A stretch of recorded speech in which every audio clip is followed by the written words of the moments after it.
The New Reproductive Technologies by Gena, Korea, 1990.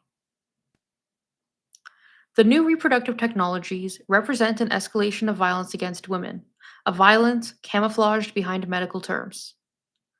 Violence against women has been part of obstetrics and gynecology ever since it was formed as a specialty in the United States. To give a hint of that violence, let me tell you about the father of gynecology, J. Marion Sims. In 1845, Sims hit upon a method of opening the vagina to view, thereby making it possible to repair a heretofore incurable female condition, vaginal fistula. This condition, acquired during childbirth, was a tear in the vaginal wall resulting in constant seepage of urine from the bladder through the vagina. The condition was sometimes caused by unusually hard labor but was often associated with aggressive use of instruments like forceps in delivery. After Sims got his idea for the operation, he wrote in his autobiography that he quote unquote ransacked the country for cases of vaginophysical fistula among black slave women.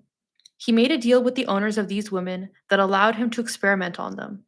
The owners were to clothe the women and pay taxes on them, but Sims was to feed and house them.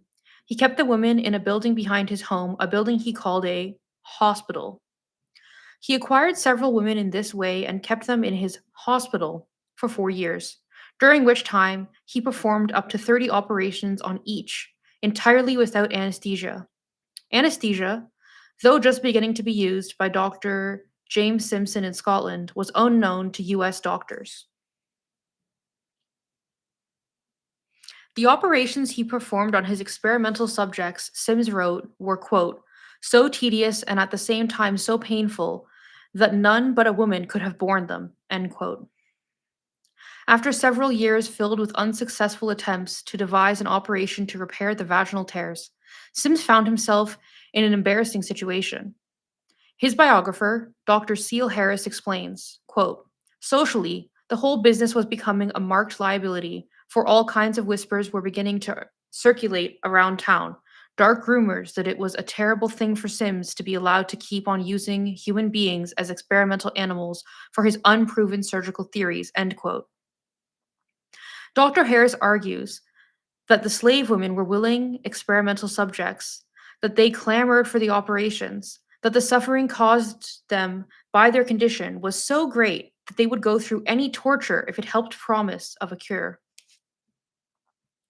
Quote, they loved it. They begged for it.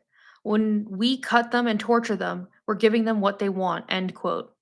This rationale sounds sickeningly familiar to feminists who fight pornography and rape.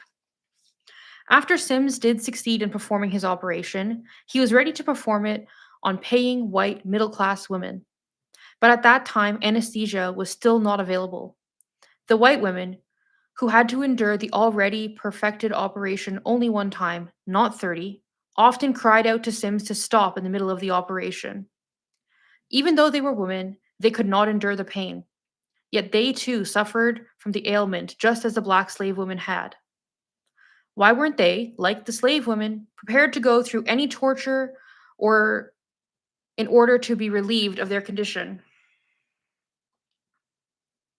The discrepancy in responses of the white and black women to the operation can be explained by this hypothesis: someone was lying. Those black women, forcibly separated from the babies they had just delivered and imprisoned in a hospital for 4 years, never entreated the man who imprisoned them to experiment on their bodies, never begged to be tortured. There is a bust of Sims on Fifth Avenue and 103rd Street in Manhattan, near the New York Academy of Medicine.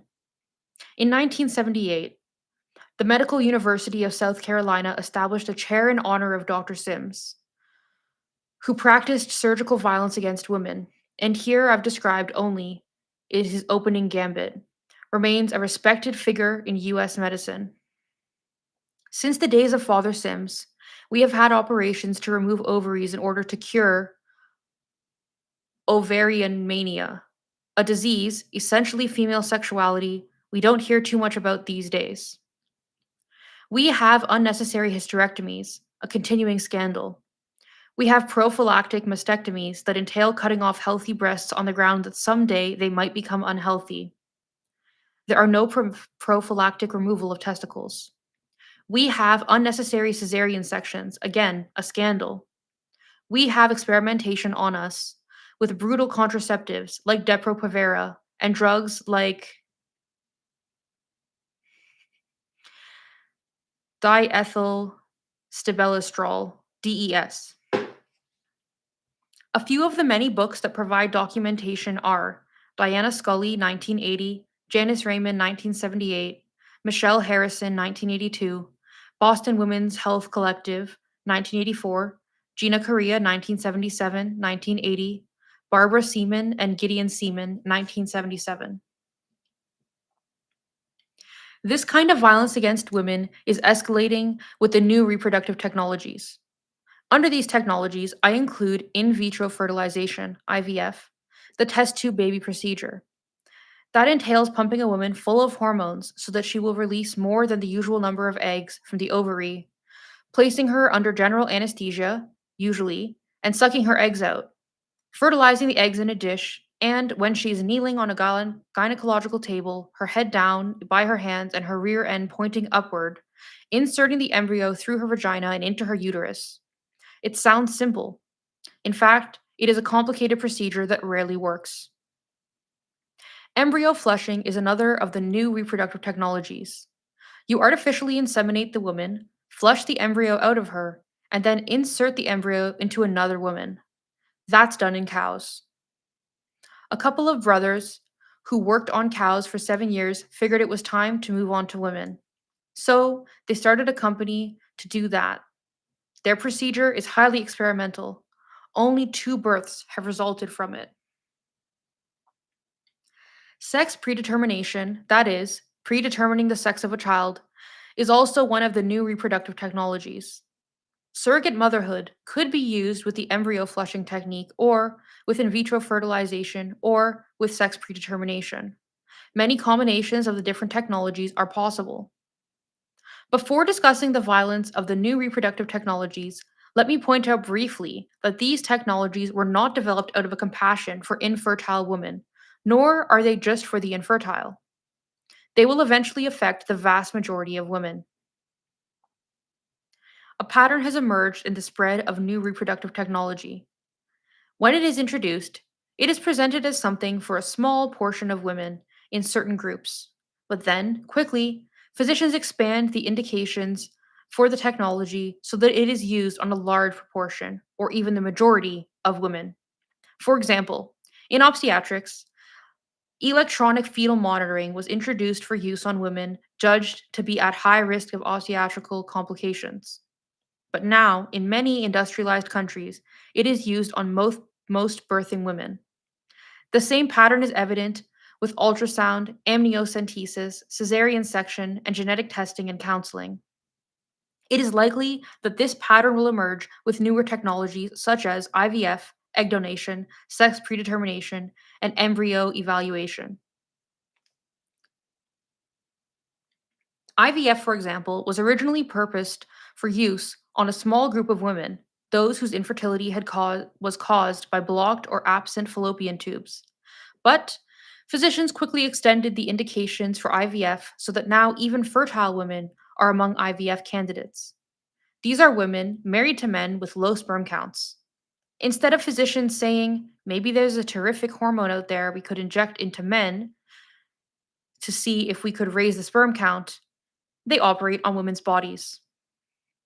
Very early on, techno docs began saying that once they found a way to use donor eggs with in vitro fertilization, many more women, for example, women with bad eggs, could become candidates for this procedure. I asked one reproductive technologist, how do women get bad eggs? He said that women who work in places where there are toxic chemicals may have their eggs damaged by those chemicals. These women could simply use another person's egg, he said, and they won't mind because the process of birth is much more important to women than the genetic content of their child. I guess he'd say that the average woman is very unlike Bill Stern, the man who hired Mary Beth Whitehead as a so called surrogate, and for whom the genetic content of the child His genetic content was so overwhelmingly important it justified impairing the lives of scores of people around him, most notably Mary Beth Whitehead's. The techno doc said this was a large group of women and would grow larger as we learn more and more about the effects of toxic chemicals on eggs. In Melbourne, Australia, a couple of years ago, we learned from Carl Wood, a physician heading an IVF program, that some women in his program were asking him to use donor eggs rather than their own in the in vitro fertilization attempt. The allegedly said they didn't want to reproduce themselves because they were dissatisfied with some of their own qualities, like their appearance and intelligence. They wanted to use donor eggs, the eggs of women who, unlike themselves, were adequate human beings. Now, I don't know how women suddenly, without prompting, came to the conclusion that they don't want to use their own eggs. I suspect that Wood's announcement was a trial balloon floated to see if there would be much objection to this selective breeding practice. He was just announcing a fact and was quite helpless before it. He was being subjected to those consumer demands, and really, what could the poor man do? His plight opens up the version of a whole new clientele for IVF with donor eggs, women who feel inadequate. It is a large clientele. There's another way in which I think the use of new reproductive technologies will expand. I talked with one of the developers of the embryo flushing procedure, one of the men who worked with cows for 7 years. He said that embryo flushing may become a routine part of prenatal care. In other words, every single pregnant woman would go to the doctor and have the embryo flushed out of her. It would be checked to see if it comes up to snuff. If it does, it would be transferred back into her at some little risk, this he didn't mention, of potential ectopic pregnancy. If the embryo did not pass the test, the woman would try for another, more acceptable pregnancy. So that's another way in which use of technologies could expand widely. In the literature on reproductive technology, the suggestion appears again and again that female sterilization could be combined with various technologies. This practice would always be carried out in order to benefit women. Women would just be sterilized and then they wouldn't have to worry about all these dangerous hormonal contraceptives. This is one of those rare times there is an admission that these contraceptives are dangerous. The women would have their eggs frozen. Then, when they want to have a child, they simply get out the frozen egg or, if they're married, frozen embryo and have it in vitro fertilized. This is tremendously convenient. Various technodocs have indeed pointed out that embryo freezing would offer a terrific new form of family planning. In 1976, which was 2 years before the birth of Louise Brown, the first test tube baby, two physicians wrote in the Western Journal of Medicine that in the future, in vitro fertilization may become the standard way to reproduce. The rationale for this was that it may be possible to develop embryo ovulation methods, and people would want to have their embryos evaluated before implantation so they could be sure the child is free of defects. Those are the reasons I think these technologies will not be confined to the infertile. The use of these technologies on women's bodies is an experiment, not a treatment. You may think the technologies are treatment because language is routinely used to obscure what is really going on. For example, in its section on surrogate motherhood, the American Fertility Society's ethics report uses medical terms to describe the sale of women. A man's desire to have a genetically related child becomes, quote unquote, a medical indication for buying a woman's body. Such terms sanitize the sale of women and remove the reader emotionally from what is actually going on. In vitro fertilization and other procedures are called treatments and therapy. In fact, the success rate of those technologies is extremely low. We don't have accurate figures on success now because over the years that technology have been developing the technodocs have been developing the technologies. They have displayed no interest, for very good reason, in gathering the information necessary to determine the actual success.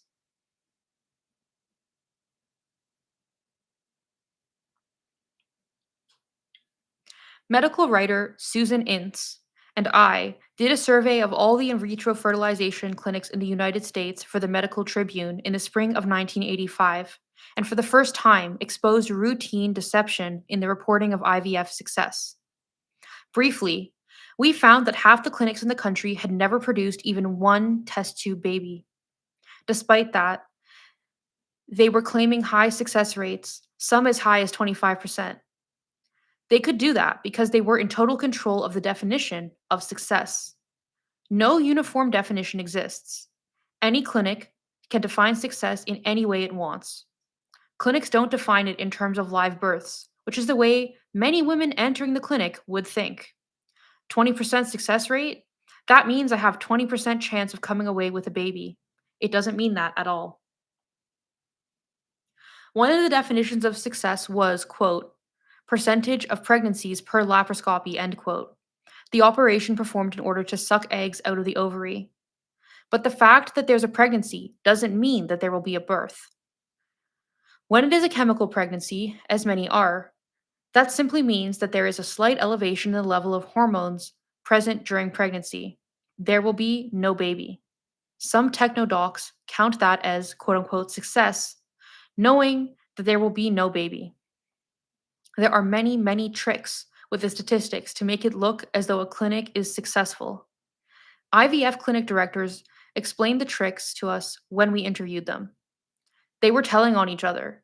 That's how we learned what they were doing. I want to describe briefly some of what the women go through because women's experience of in vitro fertilization has been rendered invisible. It lies in the shadows, quiet and dark. When women go through IVF, sorry, women who go through IVF have already been through an incredible amount of medical probing and prodding, much of which is painful and humiliating. Many have had biopsies of the endometrium, the uterine lining, tubal insufflation, the filling up of the oviducts with pressurized carbon dioxide to see if the tubes are open, injecting of dye into the uterus and oviducts, drug treatments, and blowing out of the tubes to maintain an opening. But once in the vitro fertilization program, the manipulations of women's bodies and emotions begin in earnest. Drugs are administered, blood samples are taken, and the hormones within measured. Ultrasound exams are done to estimate when the woman will ovulate. Sterile normal saline is put into the woman's bladder through a catheter for the ultrasound right before the laparoscopy. The laparoscopy for egg capture, they actually call it that, is performed often repeatedly. In an Australian in vitro program, when the woman is sick, drowsy, and sore from the operation she's just had, she is sometimes asked to arouse her husband sexually so that he can masturbate for the sperm sample. For information on women's experiences in IVF programs, see Renata Klein 1989, Christine Crow 1987, Barbara Burton 1985. Remember that the vast majority of women who go through all of this do not come away with a baby. In a study of women's experience in vitro fertilization in Australia, one woman told a researcher, quote, the in vitro procedure, is embarrassing. You leave your pride at the hospital door when you walk in, and you pick it up when you leave. You feel like a piece of meat in a meatworks, but if you want a baby badly enough, you'll do it, end quote. Isabel Bainbridge had 7 failed in vitro attempts in Australia before giving up. She now says of in vitro fertilization, quote, it's a very brutal way of coming to terms with your infertility. I think that there could have been kinder ways, end quote. Let me tell you about an unkind incident. Several years ago, techno-doc Milton Nakamura arranged for scientists from Monash University in Melbourne, Australia, to give a practical course on in vitro fertilization in his country, Brazil. The Globo television network paid for the travel and other expenses of the visiting Australian doctors, in return of which it received the first, but not exclusive, shot of the news coverage. The 4th and 10th floors of the maternity hospital where the course were given and where the operating rooms were located were partly taken over by security guards who were principally employed by the television network. The presence of the press, with photographers and television cameras, led the president of Brazil of the Brazilian Society for the Advancement of Science to criticize the project and describe it as quote unquote an obstetrics carnival. 12 infertile women were used in this course on in vitro fertilization. Following the laparoscopy, one of the women, Zenaida Maria Bernardo, died. Dr. Nakamura's only consolation, the press reported, was that Zenaida may have lost consciousness under the sweet illusion that she was going to have a baby. He wanted to name his test tube baby center after Zenaida, quote, in honor of the woman who symbolized the iron determination to be a mother, end quote. The Brazilian publication Veja reported that Dr. Nakamura considered the incident a, quote, lamentable and rare misfortune and water under the bridge, end quote. From a scientific point of view, the publication Manchete reported the IVF program had been a success. When it is asserted in Germany that in vitro fertilization and similar technologies are all about helping infertile women, German feminists impatiently brush that claim aside. They are irritated at any suggestion that they ought to take such a claim seriously. It is, they say, a deckmantel, which means cloak disguise. In conversations with them, one hears occasional references to the political naivete of Americans who accept such as deckmantel at face value. German feminists have known all along that the stakes in this issue are high. They are particularly sensitive to the ways in which these technologies can and are beginning to be used to manufacture human beings to specifications and, in the process, to reduce women to breeders or, less elegantly, to raw materials for a new manufacturing process. Unlike US feminists, they organized as a movement on the issue and began spreading their critique beyond the feminist movement. That the stakes are indeed high became dramatically evident in December of 1987. The German equivalent of the FBI, the Bundestrickkriminalamt, staged 33 simultaneous raids, many of them against feminists, throughout the Federal Republic of Germany, December 18th at 4:30 p.m. A total of 430 heavily armed police burst into the workplaces of activists. 15 to 30 in a group, the police swept into homes in Cologne, Dortmund, and Dusseldorf. In Essen, Duisburg, Bochum, and Hamburg, the raids were directed overwhelmingly against feminist critics of genetic and reproductive technology, according to Prozessgruppe Hamburg, a watchdog group. The targeted critics have written and spoken on such issues as in vitro fertilization, amniocentesis, sex predetermination, and genetic engineering. They have actively opposed surrogate motherhood. Many worked together in a massive coalition to stop Noel Keene's attempt to open a branch of his U.S. surrogate business, United Families International, in Frankfurt. Keene's New York firm arranged the Mary Beth Whitehead surrogate contract. Their campaign to stop the sale of U.S. women to European men for breeding purposes ended successfully January 6, 1988, when a West German court ordered Keene's business closed 3 months after it had opened. Grounds for the police raids? In many cases, the women were not given any, but the next day, newspapers reported that the police conducted the searches to ascertain whether any of the individuals were members of a terrorist organization. They were specifically looking for a group called Revolutionariana Zelen and its feminist wing, Rotazora. The police were operating under paragraph 129A of the Terrorist Act, quote, support or membership in a terrorist organization, end quote. The women raided were forced to undress. All quote-unquote non-changeable marks on their bodies, scars, moles, etc., were noted down in police records. The women were fingerprinted. 2 well-known and widely respected women were arrested. Ulla Pansellen, active in 2 groups in Hamburg, Women Against Genetic Engineering, and another group critiquing population control policies, and Ingrid Strobel, a journalist for 8 years with the national feminist magazine, Emma. Strobel is accused of buying a clock used in a bombing attack against Lufthansa offices in Cologne to protest the exploitation of third world women in the sex tourism industry. Both women were charged under the Terrorist Act, paragraph 129A. Strobel remains in prison, while Penicillin has since been released. In the nationwide raids, police confiscated materials from an archive on genetic and reproductive technology established by women in Essen and from private homes and apartments. These seized drafts of women's speeches, material prepared for seminars, names and addresses of those attending seminars, published work, videotapes of radio programs, scientific articles, postcards, brochures, and private address books. The police raids appear to be an attempt to stop the widespread anti genetic technology movement in Germany by linking legal organizations with more militant ones. Maria Mies, the author of Patriarchy and the Accumulation and professor of sociology at the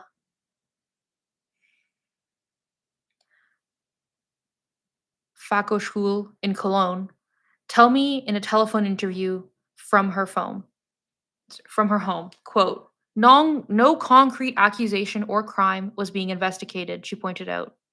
This means that women are doing Aufklärungsarbeit, that is, researching reproductive or genetic engineering, or talking about it, giving seminars, are really already doing enough to provide a context for the Attorney General to launch such a police action. End quote. Mies, an organizer of the world's first massive feminist conference against reproductive and genetic technology in Bonn in 1985, said of the police action, quote, we think it is an effort to criminalize and intimidate the whole protest movement of women against reproductive and genetic engineering and frighten others away from participating in order to prevent the movement from spreading even more widely. End quote. Mies added, quote, we are planning another conference against reproductive and genetic engineering just to demonstrate that we are continuing our work. End quote.